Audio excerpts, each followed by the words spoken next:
My name's Keeley. I'm a psychotherapist. I grew up in Brent. I hail from St. Raph's estate, and when I was 18, I was pregnant. I was in an abusive relationship, and I was working part-time as an IKEA checkout cashier. I left school with no qualifications. So what often intrigues people about my journey is, how did I get from being a disempowered person, single mom on my own, to where I am today? And this video is about how I've maintained my motivation to progress.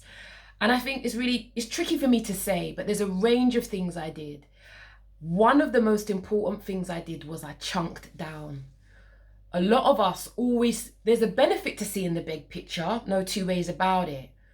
But when I decided to go back to college, I'd been reading a self-help book, and I decided to go back to do an access course because I didn't have any GCSEs, I didn't have any A levels. So I decided to do an access course to go to university. And one of the most important things I did, I just focused on getting from September to December. Like, I never saw completing that course as a whole year. I just saw it as from September to December. So chunking down is really important, because that also helped me when I went to do my degree. I couldn't think of it as doing a 4-year degree. That would have felt like forever. But if I just focused from one term to the next term, that was doable. So one really important skill you need to learn is to chunk down. What else helped me to maintain my motivation was that I became very conscious about what I allowed in my earlobes. And I'm not talking just television, because over the years I've stopped watching television. Television is a time-hungry resource.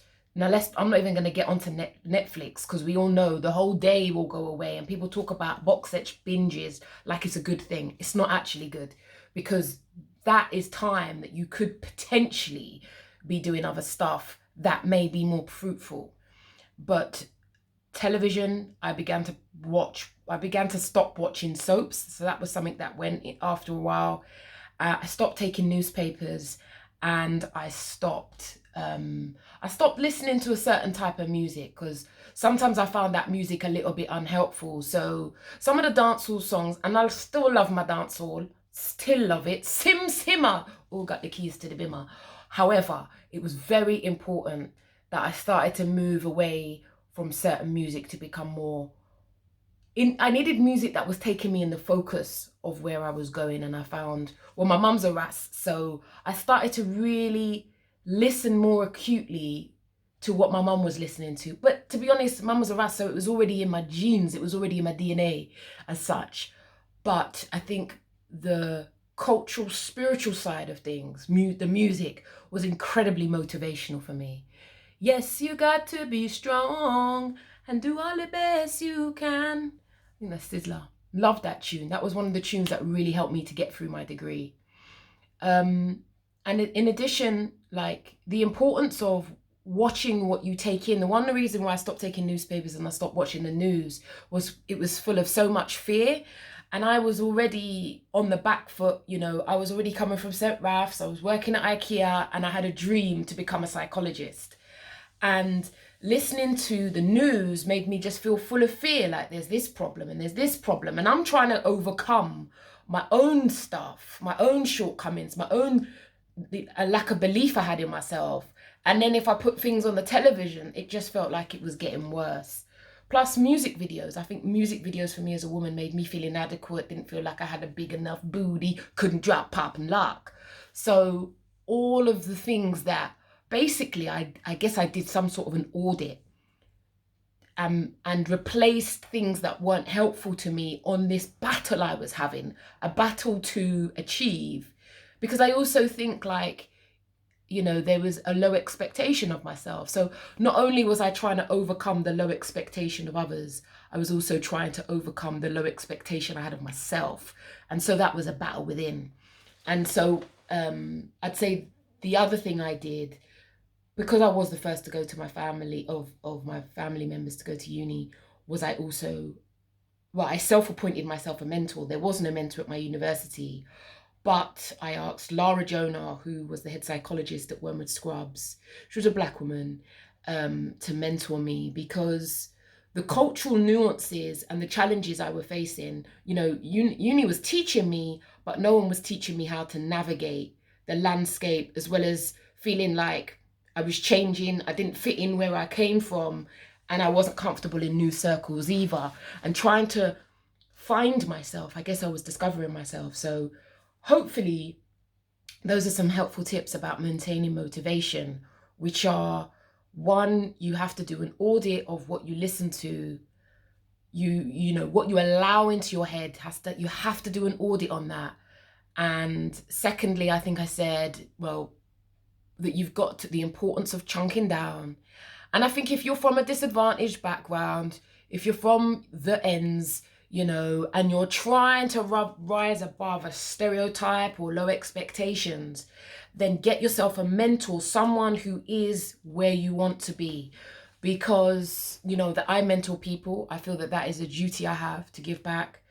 And, sometimes you won't have people in your circle who will encourage you that way. And in fact, what I still struggle with to some degree today, although I accept it, is that sometimes they'll think that you think you're better than them. Like, oh, what, you forget where you come from now? And I found that very, very, very distressing, because, I didn't pick up 2 books to then look down upon people. But, I've come to realize that often people project their insecurities onto you. So we also had to learn to do, to be careful about that. So I hope that's helpful to you. An additional one is also, expect bad days. Like, you're gonna have bad days. You're gonna have days when you're like, why am I doing this? Why am I trying? When you despair. And in my view, and I don't think people talk about this enough in terms of motivation, having faith is of the utmost importance. Because to me, the opposite of faith is fear. So, I need faith. And one of the things I also did was I used to buy things for my offices. I never had an office, but I'd always make myself buy things for the office I never had. And it took me 10 years to get there. And by God's grace, I am here. So, and I think, depending on how your story is, your journey, fundamentally, I believe you're going to need some spiritual principles. I'm not talking religion that people ram down your throat. I'm talking about principles such as faith, learning how to surrender, learning how to let go. I think another additional quality that may well benefit you is having boundaries. Some of us are not great at saying no to people. Some of us end up saying yes to people. And often, sometimes that's not in our own best interest. So those are a few of the things that have helped me to sustain my motivation. But I also know that the bad days will come. And on my personal bad days, when I've really battled, I think one of the things that helps me the most is definitely music. Inspirational music, positive music. Like I said, my mum's a Ras, so many times when I'd thought about giving up, and you will feel like giving up anytime you're trying to change, a song will just drop into my head and I'll be like, sign. It's a sign. And if you're someone who believes in signs, when you come out your comfort zone, I can feel the goosebumps, and you begin to progress. However, if you believe, spirit works with you, you will start to get your unique signs that you're on the road. And there is no sweeter victory. There is no sweeter battle. And,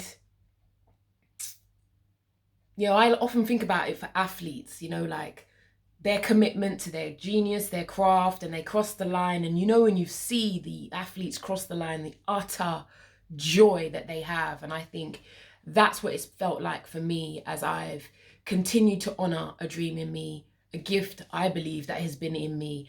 And now today I help other people to realize their own dreams. So that's my tips on maintaining motivation. Expect bad days, but on those days, what music will you play to lift your spirit? Because you're a champion. Don't ever forget that. Take care of you. Because if you don't, who will?